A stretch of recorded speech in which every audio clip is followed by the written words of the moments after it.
తమిళనాడు రాజకీయాల్లో సంచలనం సృష్టించిన కరూర్ తొక్కిసలాట కేసు విచారణలో భాగంగా తమిళగ వెట్రి కళగం పార్టీ అధ్యక్షుడైన ప్రముఖ నటుడు విజయ్ నేడు ఢిల్లీలోని సెంట్రల్ బ్యూరో ఆఫ్ ఇన్వెస్టిగేషన్ అధికారుల ముందు హాజరు కానున్నారు. 2025 సెప్టెంబర్ 27న కరూర్ జిల్లాలో టీవీకే పార్టీ నిర్వహించిన భారీ బహిరంగ సభలో జరిగిన తొక్కిసలాటలో 41 మంది ప్రాణాలు కోల్పోయిన సంగతి తెలిసిందే. ఈ ఘోర దుర్ఘటనపై విచారణను సుప్రీంకోర్టు సిబిఐకి బదిలీ చేసింది. దీంతో దర్యాప్తు సంస్థ వేగంగా అడుగులు వేస్తోంది. భారతీయ నాగరిక సురక్ష సంహిత సెక్షన్ 179 కింద విజయ్కు జనవరి 6న నోటీసులు జారీ చేసిన సిబిఐ విచారణ నిమిత్తం నేడు తమ కార్యాలయానికి రావాలని విజయ్ను ఆదేశించింది. దీనికోసం విజయ్ చెన్నై నుంచి ప్రత్యేక విమానంలో ఢిల్లీకి బయలుదేరారు.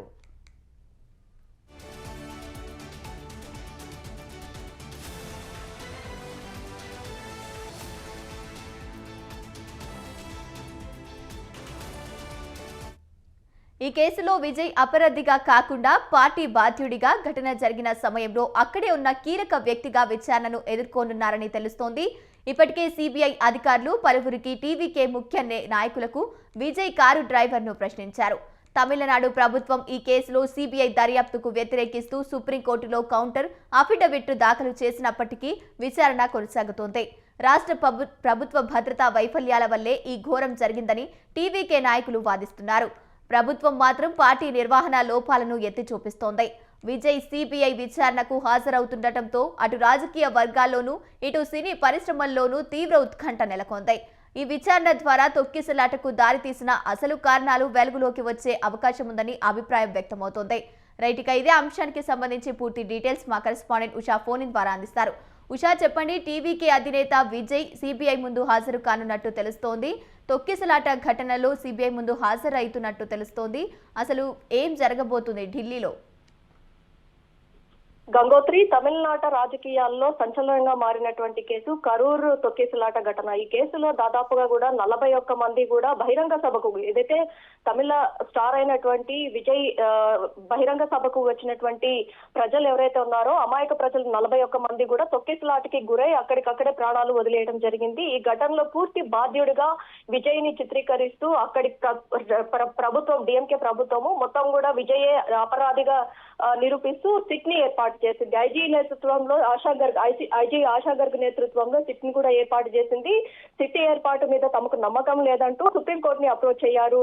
మెడ్రాస్ హైకోర్టు ఏర్పాటు చేసినటువంటి ఐజీ ఆశా గర్గ్ నేతృత్వంలో ఏర్పాటు చేసినటువంటి సిట్ ఏదైతే ఉందో తమిళనాడు రాష్ట్రంలో ఉన్నటువంటి పోలీసుల ద్వారా విచారణ ఎదుర్కొనే పరిస్థితి కాబట్టి ఇందులో తమకు నమ్మకం లేదు అంటూ మెడ్రాస్ హైకోర్టును ఆశ్రయించారు. ఆ తర్వాత వెంటనే సుప్రీంకోర్టును కూడా విజయ్ బృందం ఆశ్రయించినట్టుగా అయితే తెలుస్తుంది. టీవీకే అధ్యక్షుడైనటువంటి విజయ్ ఇందులో తన బాధ్యుడిని కాను అన్న కోణంలో చెప్పుకుంటూ వచ్చారు. ఇది కేవలం ప్రభుత్వ వైఫల్యమే. తమిళనాడులో ఉన్నటువంటి ప్రభుత్వం ఏదైతే అక్కడ ఉన్నటువంటి ప్రజలు వచ్చేటటువంటి భారీగా వచ్చేటటువంటి ప్రజలకి సంబంధించి పటిష్టమైనటువంటి బందోబస్తును ఏర్పాటు చేయలేదు. ఇది ఖచ్చితంగా ప్రభుత్వ వైఫల్యం కిందకే వస్తుంది. తమపై ఈ విధంగా కేసులు పురాయించడము, 41 మంది చనిపోయిన దానిలో ఖచ్చితంగా ఇందులో రాజకీయ కుట్ర ఉంది అనుకోవడంలో కూడా అటు విజయ్ కావచ్చు, విజయ్ పార్టీ తరఫున టీవీకే పార్టీ తరఫున ఉన్నటువంటి వ్యక్తులు కావచ్చు, ఇదే అలిగేషన్ ని మొదటి నుంచి కూడా చేసుకుంటూ వస్తున్నారు. ప్రధానంగా ఇవాళ చూసుకున్నట్టయితే ఈ కేసులో దాదాపుగా కూడా ఈ ఘోర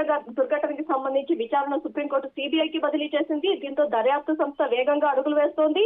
భారతీయ నాగరికత సంరక్షణ చట్టం బిఎన్ఎస్ఎస్ యాక్ట్ కొత్త చట్టం ఏదైతే ఉందో సెక్షన్ 179 కింద విజయ్ ను జనవరి 6న నోటీసులు జారీ చేసింది సిబిఐ. విచారణ నిమిత్తము ఇవాళ ఏదైతే సిబిఐ కార్యాలయానికి రావాల్సిందిగా కోరింది.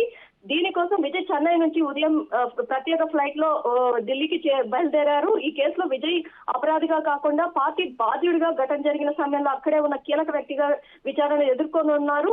ఇప్పటికే సిబిఐ అధికారులు పలువురు టీవీకే ముఖ్య నాయకులు ఎవరైతే ఉన్నారో విజయ్ కార్ డ్రైవర్ దగ్గర నుంచి ప్రతి ఒక్కరికి కూడా నోటీసులు ఇచ్చి ఇందులో హాజరవ్వాల్సింది, ఏదైతే సిబిఐ దర్యాప్తుకు హాజరవ్వాల్సిందిగా కూడా పేర్కొన్నారు. తమిళనాడు ప్రభుత్వం ఈ కేసులో సిబిఐ దర్యాప్తును వ్యతిరేకిస్తూ సుప్రీంకోర్టులో కౌంటర్ అఫిడవిట్ కూడా దాఖలు చేసుకున్నప్పటికీ కూడా విచారణ కొనసాగుతోంది. రాష్ట్ర ప్రభుత్వం భద్రతా వైఫల్యాల వల్లే ఈ ఘోర దుర్ఘటన జరిగింది అన్న కోణంలో టీవీకే నాయకులు కూడా వాదిస్తున్న ఘటన కూడా మనం చూసుకోవచ్చు. ప్రభుత్వం మాత్రం పార్టీ నిర్వహణ లోపాలను ఎత్తి చూపుతోంది. విజయ్ సిబిఐ విచారణకు హాజరు అవుతుండటంతో అటు తమిళనాడు రాజకీయాల్లోనూ ఇటు సినీ పరిశ్రమలోనూ తీవ్ర ఉత్కంఠ అయితే నెలకొన్నట్టుగా అయితే తెలుస్తుంది. ఈ విచారణ తర్వాత తొక్కిసలాటకు దారితీసినటువంటి పరిణామాలు, అసలు కారణాలు వెలుగులోకి వచ్చే అవకాశం ఉందనే అభిప్రాయాలు కూడా వ్యక్తమవుతున్నాయి. మొత్తం మీద చూసుకున్నట్టయితే విజయ్ కరూర్ వేదికగా ఏర్పాటు చేసినటువంటి బహిరంగ సభ, ఈ బహిరంగ సభలో దాదాపుగా కూడా అంచనాకు మించి జనం మొత్తం కూడా అక్కడ గుమికూడడంతో తొక్కిసలాటలు కంట్రోల్ చేయలేక అక్కడ ఉన్నటువంటి లోకల్ పోలీసులు ఎవరైతే ఉన్నారో వారు మొత్తం కూడా విఫలమయ్యారు. పోలీసులు బందోబస్తు ఇవ్వడంలో ప్రభుత్వం కూడా అటు వైఫల్యానికి గురైంది అన్న కోణంలో కూడా టీవీకే అధ్యక్షుల దగ్గర నుంచి ప్రతి ఒక్కరు కూడా ఈ అలిగేషన్ నే తమిళగా వెట్రి కడగం ఈ పార్టీకి సంబంధించినటువంటి వ్యక్తులు పిటిషన్ కూడా దాఖలు చేసుకోవడం జరిగింది. అటు మెడ్రాస్ హైకోర్టు వేసినటువంటి సుప్రీంకోర్టులో పిటిషన్ కి సంబంధించి ఈ రోజు హియరింగ్ కి హాజరుగా కాబోతున్నటువంటి విజయ్ సిబిఐ విచారణలో పలు కీలకమైనటువంటి ఆసక్తికరమైనటువంటి అంశాలను కూడా లేవదీసే అవకాశం ఉంటుంది. మొత్తం కూడా జస్టిస్ అజయ్ అశోగి నేతృత్వంలో ఏర్పడినటువంటి త్రిసభ్య కమిటీ సిబిఐ దర్యాప్తును అయితే పర్యవేక్షిస్తున్నట్టుగా అయితే తెలుస్తోంది. Gangotri. Right, thank you Usha.